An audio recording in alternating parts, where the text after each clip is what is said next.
आजचा स्वयंपाक मला खूप जास्त गडबडीत करायला लागला. काय झालं, आज सकाळी लवकर उठलो, रेडी झालो आणि घराबाहेर पडलो. ऊन खूप होतं त्यामुळे गाडीचं सीट एवढं तापलेलं, रिधवी त्यावर बसायलाच नाही म्हणत होती.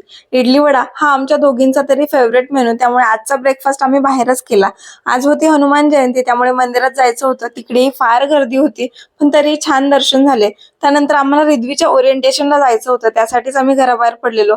तिकडे गेलो, छान तिचे books, uniform, new school bag सगळ्या गोष्टी घेतल्या आणि घरी आलो. येता येता 1 वाजलेलं, त्यामुळे खूपच उशीर झाला होता आणि लिटरली पोटातले कावळे ओढायला लागलेले. त्यामुळे फटाफट स्वयंपाक करायला घेतला. बटाट्याची भाजी बनवायची होती आणि फोडणी आणि कटिंग या दोन्ही गोष्टी सायमल्टेनियसली करत होते.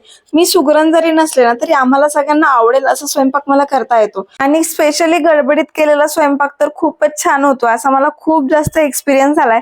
तुम्हालाही असा काही एक्सपिरियन्स आलाय का हे मला नक्की कमेंट सेक्शन मध्ये सांगा. आणि पोळ्या मस्त आज टम्मा फुगत होत्या, कारण गडबडीत सगळं चालू होतं, त्याचं एकमेव रिझन. त्यानंतर छान जेवण केलं आणि रिधवीच्या बुक्सला कव्हर घालायला घेतले. असं वाटतं आत्ताच तर नर्सरीच्या बुक्सला कव्हर लावले होते, एवढ्यातच 1 वर्ष संपलं सुद्धा आणि मॅडम आता ज्युनियर केजी ला गेलाय. तर बुक्स तर बघा, एवढे सारे बुक्स. मी तर ते बघून असा विचार केला, एवढासा जीव किती हा स्टडी करणार. तिचं छान बॅग पॅक करून दिली. किती फटाफट दिवस निघून जाताना कळत सुद्धा नाही. आता सुट्ट्या संपणार आहे आणि मॅडमचं स्कूल स्टार्ट होणार आहे, म्हणून तिला मग बाहेर शेजारी एक जत्रा भरली आहे, तिकडे घेऊन गेलो. आणि या गेम मध्ये ना तिला स्टार्टिंगला बघायला छान वाटलं आणि जायचं बोलली, पण मध्ये एंटर गेल्यानंतर ती खूप घाबरत होती. तिला असं वाटत होतं अरे तिला लागेल की काय, पण तरी छान खेळलं. आजचा ब्लॉग तुम्हाला कसा वाटला नक्की सांगा. बाय.